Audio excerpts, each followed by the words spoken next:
लगभग 1.5 महीने से मैं तोशिबा कंपनी का ये दोनों एसीज को यूज़ कर रहा हूँ और आज की इस वीडियो में मैं इन एसीज का रिव्यू दूंगा और रिव्यू के बाद मैं आपको ये भी बताऊंगा कि आपके लिए कौन सा एसी खरीदना बेस्ट रहेगा। मित्सुबिशी की तरह ही तोशिबा भी एक जापानीज ब्रांड है और आपको तो पता ही है कि जापानीज ब्रांड्स का दूसरा नाम है रिलायबिलिटी। हालांकि अभी तोशिबा कंपनी का एसी ऑनलाइन मार्केट में ज़्यादा नहीं दिखता।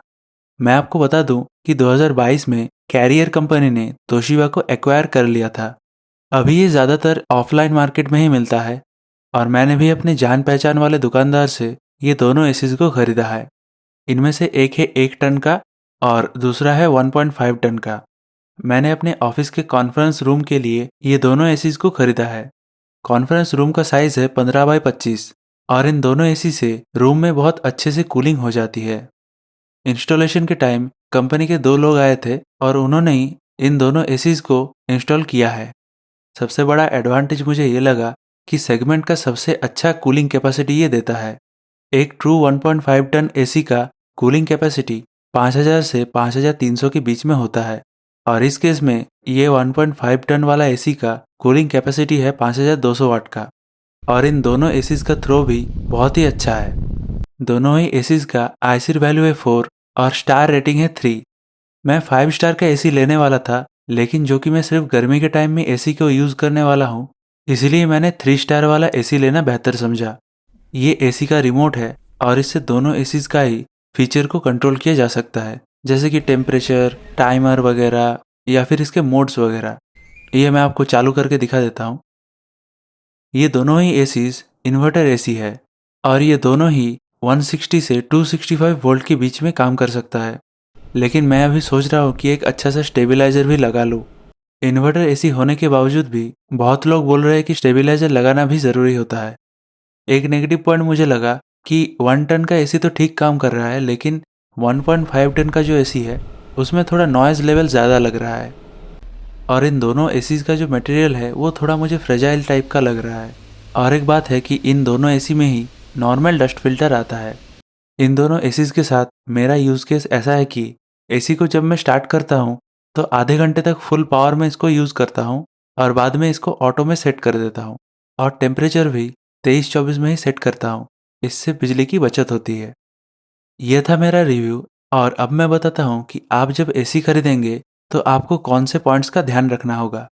पहली बात तो अभी 2026 में आपको स्प्लिट एसी ही लेना है। दूसरी बात आ जाती है कि आपको कौन से ब्रांड का एसी खरीदना है।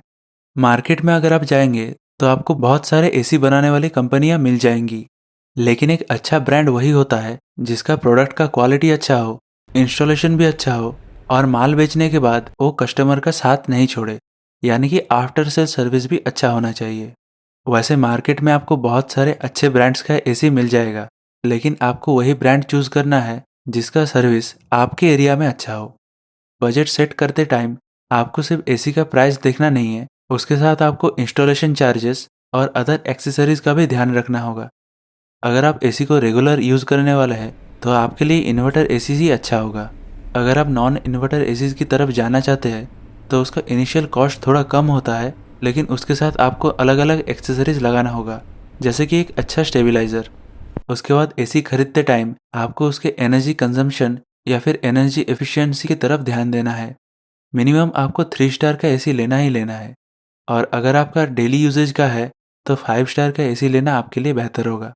मैं आपको बता दूं कि 2026 में नया स्टार रेटिंग का सिस्टम आ गया है और सिर्फ स्टार रेटिंग देख के ही आपको एसी नहीं खरीदना है, आपको आईसीर वैल्यू भी चेक करना चाहिए।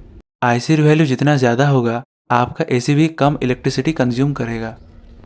आप कितने टन का एसी खरीदना चाहते हैं वो आपके रूम के साइज, आपके रूम में डायरेक्ट सनलाइट पड़ता है कि नहीं, आपका रूम कितना गर्म होता है और आपके रूम का हाइट कितना है, इन सब चीज़ों पर डिपेंड करता है। और मैं आपको बता दूं कि कूलिंग कैपेसिटी चेक करना भी उतना ही इम्पॉर्टेंट है।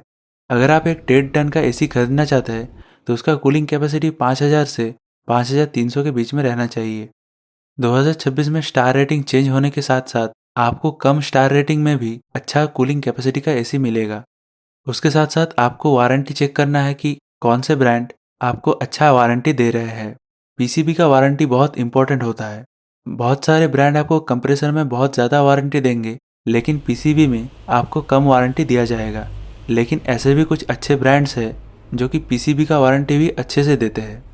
और एसी खरीदते वक्त एसी में क्या क्या फीचर्स मिलते हैं वो भी आपको देखना है। बेसिक फीचर्स जैसे कि टाइमर वगैरह, मोड्स वगैरह, ये सब। और अगर एसी में एयर प्योरीफायर मिलता है तो वो तो बहुत अच्छी बात है।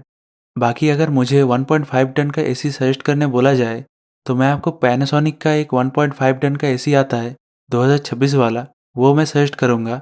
और डाइकिन का एक 1.5 टन का एसी आता है, वो भी नया 2026 वाला, उसको मैं सजेस्ट करूँगा। बाकी और भी कुछ अच्छे ब्रांड्स का 1.5 टन का एसी का लिंक मैं डिस्क्रिप्शन में दे दूंगा। और अगर आपको ये वीडियो पसंद आया तो आपके जान पहचान में जो लोग एसी खरीदना चाहते हैं उन तक ये वीडियो ज़रूर पहुंचा देना।